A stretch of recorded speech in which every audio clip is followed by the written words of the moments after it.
Olá pessoal, tudo bem?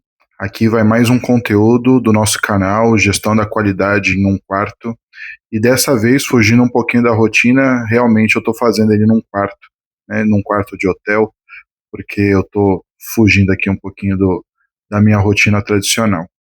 Então, antes de mais nada, é, compartilhem, curtam o vídeo, se inscrevam no canal, façam com que a gente faça com que esse conteúdo de 15 minutos semanais que a gente acaba criando aqui para provocar todas as discussões que a gente precisa fazer pertinentes à gestão da qualidade em serviços de saúde, que ela chegue para mais pessoas, para desenvolver mais instituições de saúde, para fazer com que o nível de maturidade, a qualidade assistencial gerada aí nos nossos hospitais seja cada vez melhor para atender a nossa população.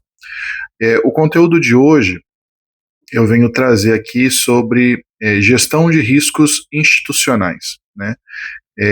Quando eu seleciono esse item, né, a principal justificativa para a gente trabalhar esse conteúdo é porque o manual da ONA, né, da Organização Nacional de Acreditação, o anterior, a versão de 2022, ela fez uma mudança bastante forte para um olhar de risco, né? Principalmente pensando num mundo ali pós-pandêmico, onde a gente tinha uma condição necessária de sobrevivência dos serviços de saúde, depois da gente ter hiperinflação de materiais e medicamentos, depois da gente ter uma diminuição da renda, inclusive dos pacientes, né? Então, teve muita gente que ou se tornou inadimplente ou migrou de planos de saúde para o SUS.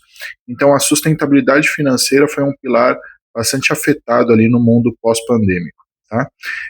Então, desde então, a ONU ela vem trazendo essa discussão dos riscos institucionais. Na versão do manual, agora, 2026, se a gente for olhar e fazer uma avaliação do manual, é uma versão mais voltada para a jornada do paciente, em que a gente vai trabalhar esse conteúdo aqui, né, futuramente, mas eu queria voltar um pouquinho nessa questão dos riscos institucionais para que eles fiquem cada vez mais consolidados, né, principalmente pensando que hoje a gente ainda tem instituições de saúde, principalmente aquelas de menor porte, né, ou de instituições que são em regiões mais remotas, que elas ainda têm um nível de maturidade menor, né, de gestão. Então, o que significam esses riscos institucionais? O próprio manual, e eu trabalho isso fortemente com as instituições que eu atuo, é importante que a gente tenha olhar para 5 tipos de riscos que são igualmente importantes quando a gente trabalha dentro desse formato de acreditação e gestão da qualidade. Os primeiros deles, que a gente não pode esquecer nunca, são os riscos de fato operacionais, são aqueles riscos diretamente relacionados à assistência.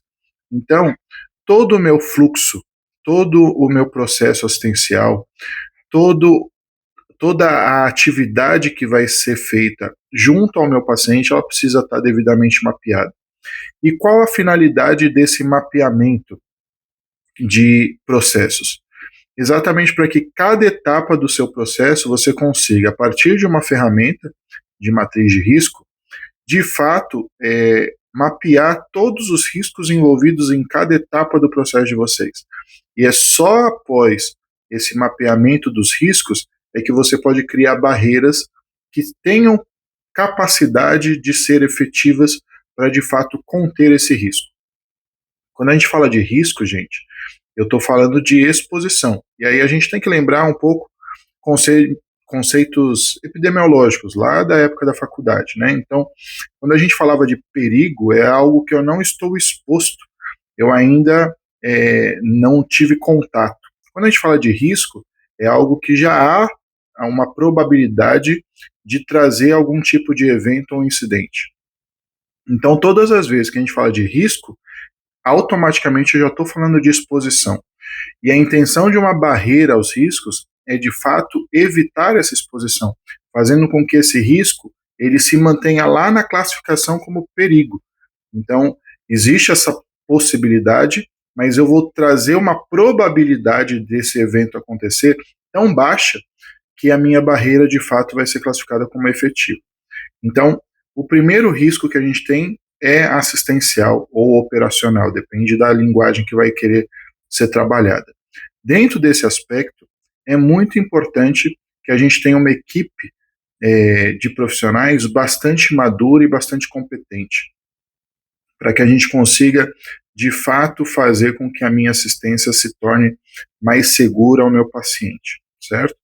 Então, esse é o primeiro ponto.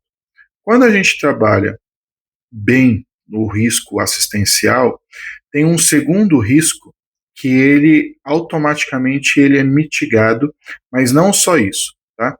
Que é o risco de imagem, tá? Então, por exemplo, hoje eu estou aqui, fugi da minha rotina, estou sem o meu computador, não estou na minha casa, né? Estou num quarto de hotel, mas eu tenho o meu celular e eu consigo produzir o conteúdo da mesma forma. O que significa isso? Hoje em dia, a maioria da população tem 2 celulares. Existem estatísticas que eu tenho mais celulares do que habitantes no Brasil. Ou seja, mesmo sabendo que tem pessoas que não possuem celular, é fato que tem pessoas que têm mais do que um celular. Então, muito dificilmente, independente da faixa etária do paciente de vocês ou do acompanhante, você vai ter alguém dentro do teu serviço de saúde que tem um celular. E mesmo que ele não esteja diretamente envolvido, ele sempre é capaz de filmar. E hoje em dia todo mundo faz qualquer coisa por um clique. Né? Quando eu falo todo mundo, depende da índole de todo mundo, mas isso aí é um outro assunto. Aí são relações de fatores humanos. Mas quando a gente fala sobre o potencial que tem um celular para a imagem da instituição, né, quando você acaba se envolvendo numa situação que possa trazer um risco de imagem, isso ganhar força nas redes sociais é muito rápido. Né? O volume hoje de informação e para haver um viral sobre algum conteúdo mais sensível, isso é muito fácil. Tá? Então, o que é muito importante para que as pessoas façam? Que elas também tenham mapeados os seus riscos de imagem. Quando a gente fala sobre risco de imagem, eu também não estou falando apenas do paciente, do acompanhante, deles filmarem uma condição inadequada dentro de um serviço de saúde, mas também de um colaborador fazer alguma filmagem ou fazer uma foto que no fundo tenha a logomarca da instituição. Eu estou falando sobre equipes cirúrgicas que montam as suas equipes e fazem filmagens para produção de conteúdo próprio do cirurgião, mas que acabam colocando alguma situação fora do controle dentro de uma sala cirúrgica e que possa fazer parte daquele vídeo. Tudo isso precisa ser mapeado. Quando a gente fala de risco de imagem, a gente está falando sobre autorização de uso da imagem. Né? Então, mesmo dentro de uma instituição, eu posso ter um paciente que ele não queira aparecer em algum conteúdo que seja gerado pelo próprio hospital. Então, eu preciso ter o termo de aceite de todos esses pacientes, de todos os colaboradores, para que eles, de fato, possam fazer parte, aí, inclusive, de vídeos institucionais. Né? Então, tudo isso envolve riscos de imagem. O risco de imagem, ele pode também ser um fruto de um risco jurídico, certo? Então, hoje em dia, a judicialização ela é um grande problema dos serviços de saúde, né, principalmente pensando quando temos aí a necessidade de um medicamento ou de uma tecnologia ou de um exame que não seja coberto por um plano de saúde, que ele não tenha acesso pelo SUS, mas que ele precisa daquele medicamento. Então, existem caminhos jurídicos para que o paciente, ele dentro dos seus direitos, ele faça essa solicitação e o juiz, após a avaliação, ele opte aí pelo deferimento daquele processo. Então, esse risco jurídico, ele também acontece porque todas as vezes que eu tenho um óbito no hospital, ou que eu tenho um incidente, ou que eu tenho uma queda, uma lesão, eu posso partir do pressuposto que se eu não tiver devidamente com as minhas barreiras, aquelas assistenciais que eu falei agora há pouco, devidamente implementadas, eu sou passível de um processo, né? Porque eu causei um dano ao meu paciente, certo? Eu sempre falo que é muito difícil você ter o controle total, mas hospitais seguros são aqueles que têm as barreiras mais efetivas e as respostas mais rápidas quando essas barreiras não funcionarem. Então é super importante que a gente tenha condições de fazer essa mediação toda para evitar que qualquer situação indesejada dentro de um serviço de saúde ela possa ter um potencial risco jurídico. Todas as vezes que a gente trabalha com risco jurídico, e não só isso também, mas eu gosto de ir linkando as coisas, né? Se a partir de um processo de judicialização eu tenho uma indenização, eu passo a ter também um risco financeiro, certo? Então, quando a gente fala de risco financeiro, automaticamente eu tenho que pensar, né, nos riscos jurídicos, porque se eles gerarem indenização, eles comprometem o orçamento do hospital. Então, eu tenho que ter um planejamento de reserva para que eu tenha esse aporte quando necessário e só como resguardo mesmo da instituição. Mas quando a gente fala de risco financeiro, eu também estou falando, e isso muito fortemente as instituições brasileiras precisam se precaver, é ter uma sólida política de desperdícios.